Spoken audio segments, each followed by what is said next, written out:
Hey guys, so it's been about a week and a half since I did my first video, which the first video was kind of an introduction to this whole ride and kind of the backstory for what's going on. And since then, in that past week and a half, a number of the items that I've ordered have come in, and so I thought I'd just do a quick little video just to kind of show you guys some of the things I've already purchased, you know, what my thought is on some of these items, where I'm going with that. Maybe take a look at the list that I have, kind of that I'm going off of, and just a way for me to track what the investment into this project is, and just kind of give you guys a little bit of insight into the start of this as I start getting materials to come in. So first thing I have is I've got this spreadsheet here, which I printed off, and on it there's just a bunch of different things, the different categories for different items, and kind of like a suggested kind of manufacturer and model for certain parts, like pedals, or you know, the stem, or you know, all those kinds of things. And then of course I've got on this side here just basically what I purchased, where I purchased it from, the date I purchased it, how much it cost, and then just kind of a running total at the end. And I found that that's worked pretty well, because then I can kind of keep an eye on the cost, and one of my goals is to paycheck to paycheck try to invest in this, you know, so it's not all at once, but it's not spread out so far that July comes and I'm not ready. So I purchased a good number of items, as I just kind of showed.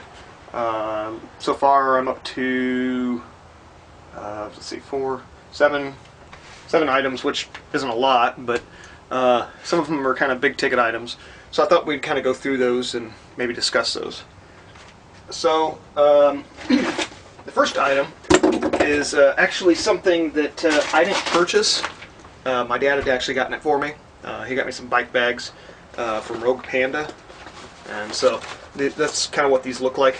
This particular bag here is one of the bigger travel bags. Kind of the idea behind it is that it would mount up right behind your saddle, and it's able to unclip and roll out, and you're able to stuff gear and everything into there, get it all packed up, and then you're able to roll it up and secure it down, and that way it hopefully keeps your gear and whatever else you have in here relatively dry, but it also kind of keeps it safe from falling out.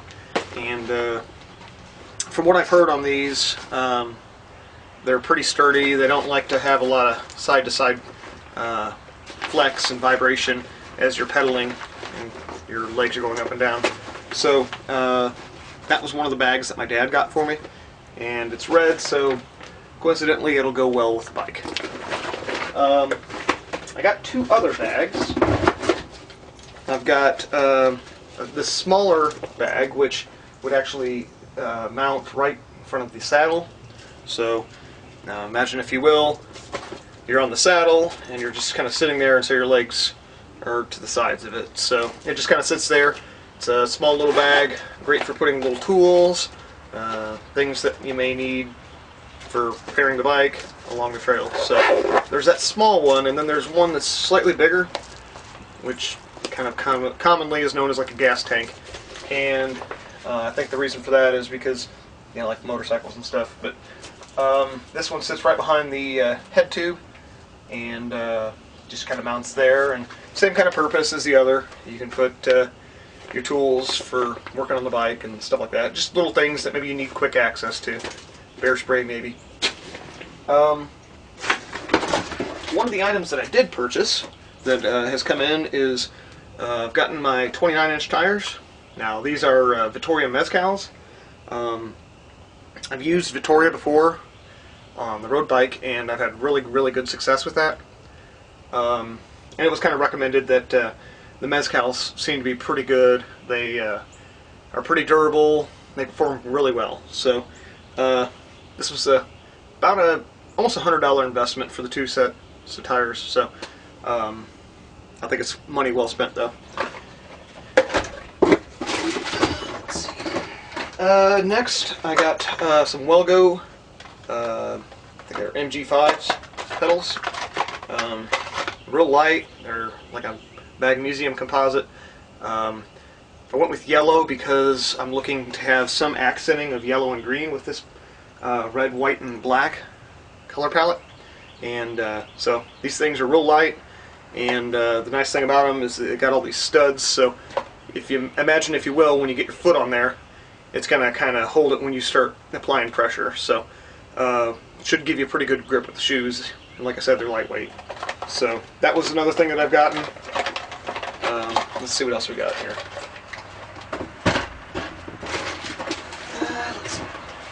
One of the first items that I purchased was a Sawyer water filtration system.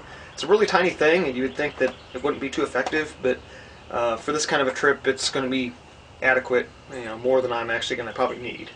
So for those situations where you get stuck out in the middle of nowhere and you're thirsty and you need something to drink and there's a creek, well, you can use this and you should be safe to get all the amoeba and other bacteria and stuff that you don't really want to have in the water. So that was the first investment that I made, and it's lightweight, should fit and pack well and work well for me.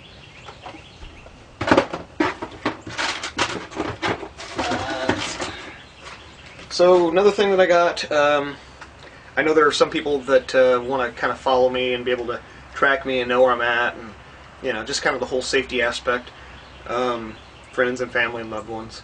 And so my next investment was a Delorme GPS tracker.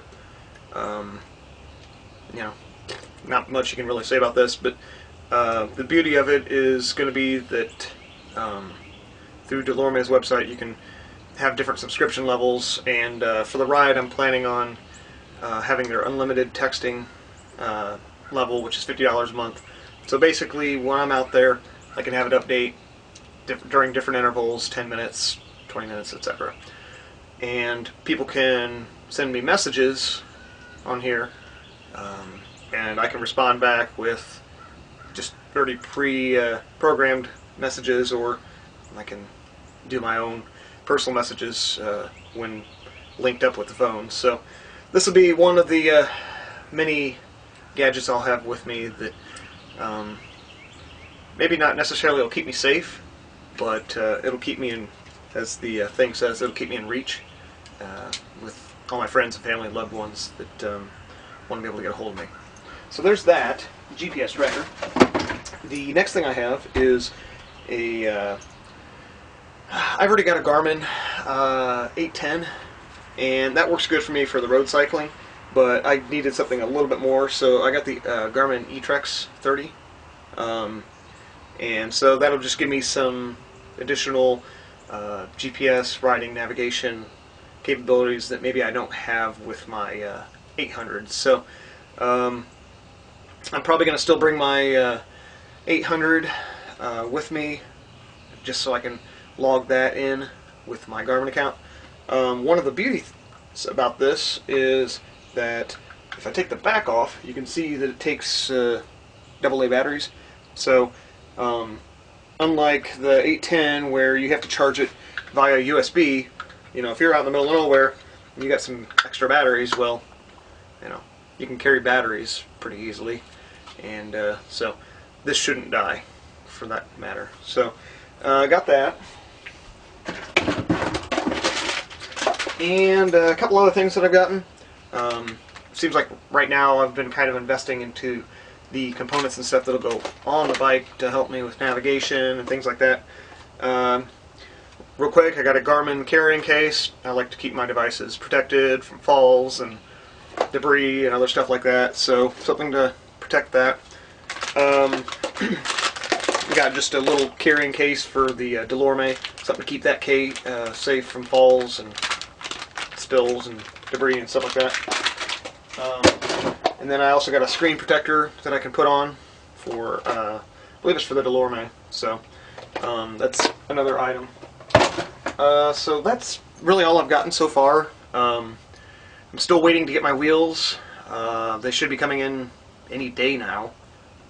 Probably do a video when they get those in.